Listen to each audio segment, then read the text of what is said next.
For 10-year-old Fiona Mutesi and her family, life in the impoverished slum of Katwe in Kampala, Uganda, is a constant struggle. Her mother, Harriet, is fiercely determined to take care of her family and works tirelessly selling vegetables in the market to make sure her children are fed and have a roof over their heads. When Fiona meets Robert Katandi, a soccer player turned missionary who teaches local children chess, she's captivated. Chess requires a good deal of concentration, strategic thinking, and risk-taking, all skills which are applicable in everyday life, and Katandi helps to empower youth with the game.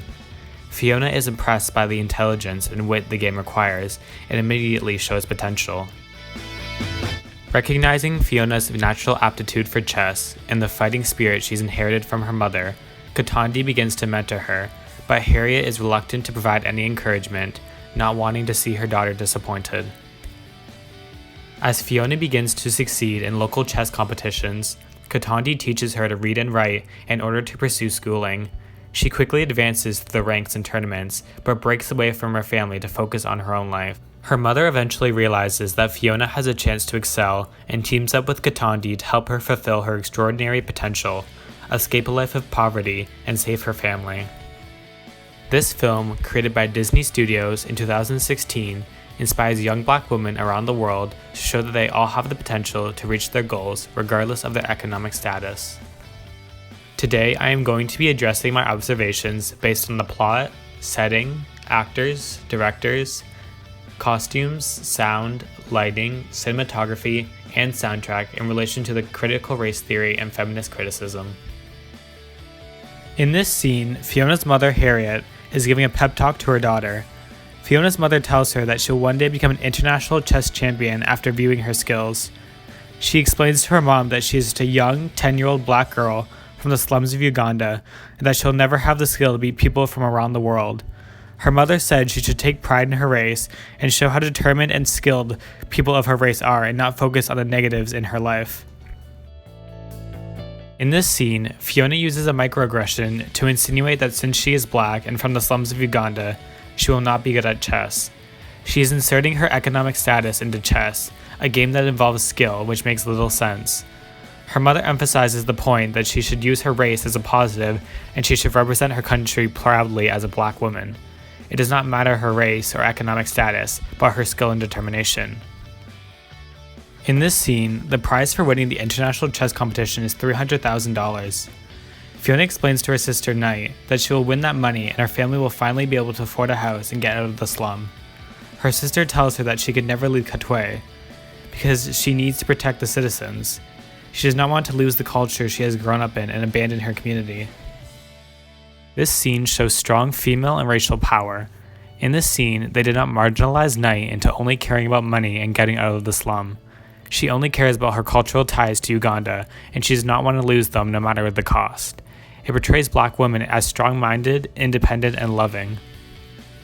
While Fiona is at chess club, she faces a boy who is overconfident about his abilities to defeat a girl. The boy's friend is witnessing the match and is giving him tips on what to do for his next move. When Fiona ends up defeating the boy's friend is angry with him and facing Fiona and tells him how did he get beat by a girl. Fiona replies with, "Because I'm a girl, that's why." In this scene, the boy uses the microaggression, "How did I get beat by a girl?"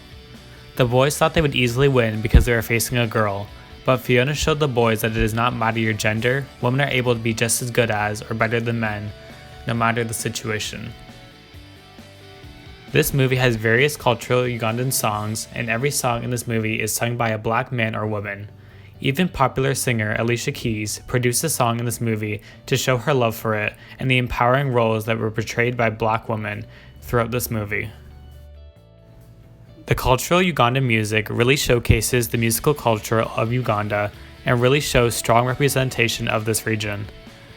The song by Alicia Keys, named Back to Life, talks about if you're knocked down or bullied, you should always get back up and try even harder. The song shows how courageous and strong-minded Black people are, and they should never be undermined or brought down due to racism. There's a scene in the movie that shows the whole village gathered together, showcasing their ethnic dances and their music.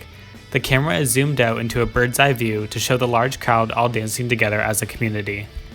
The scene really showcases the Ugandans' beautiful cultural dance style and their music. The whole village dancing together shows a strong sense of unity and empowerment, and really correlates to racial power and a sense of community. Unlike most Disney and other Western films set in Africa and focused on black people, this film does not employ lazy, racist, heteronormative tropes. There is no white savior. The only white folks on screen are Fiona's competitors in a tournament in Russia, and they do not have speaking roles. There are no wild animals, no wide open landscapes. Fiona does not get distracted by boys or beauty. In fact, when she wins her first competition, a female commissioner gives her a trophy and announces, "Such aggressiveness in a girl is quite a treasure." For a major studio film, Queen Akatwe should be praised for presenting a story of an impoverished Ugandan girl who learns to thrive in her homeland of Uganda. Too often in the entertainment industry, feminism seems to be regulated to those who have some sort of privileges, whether it be their whiteness or social economic position. Queen Akatwe flips the idea on its head. In order for this movie to pass the Bechdel test, it has to have at least 2 named women in it, who talk to each other and about something besides a man. This movie passed all 3 of those tests. The title character Fiona talks a lot with her mother Harriet, as well as her coach's wife and her teacher, her sister and her first chess teacher, just to name a few. Even the title Queen Akatwe showcases strong female and black people in a strong, empowering manner. The word queen is the female ruler of an independent state, and it is the most powerful chess piece that each player has, and it can do everything the other chess pieces can do. When Fiona wins the international chess competition at the end of the movie, it shows that she is the best chess player in the world and that she is the queen of chess. She was able to work very hard to win, and she was able to not do what everyone else could do, but more, and it shows through not only her skills, but her determination and character. This is inspiring to all black people around the world who are chasing their dreams just as much as she is. In an interview, the designer for Queen Akatwe said, "Contrary to what I feel is shown in the mass media, presentation in Africa is a very important thing. Growing up in Africa, how you present yourself is a very important thing. I wanted to make sure that I get that across. It doesn't matter if they were in the slums or not, whatever their social economic status was. Having a sense of pride in the way you dress, having a sense of pride with the way you present yourself." This movie also won Best Costume at the African American Movie Awards.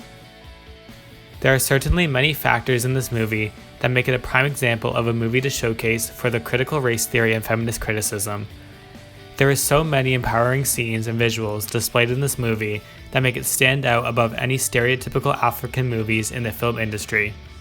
This film is definitely something you want to watch when you're looking for an empowering story of a woman who goes from the bottom to the top, and it will inspire you for the rest of your life.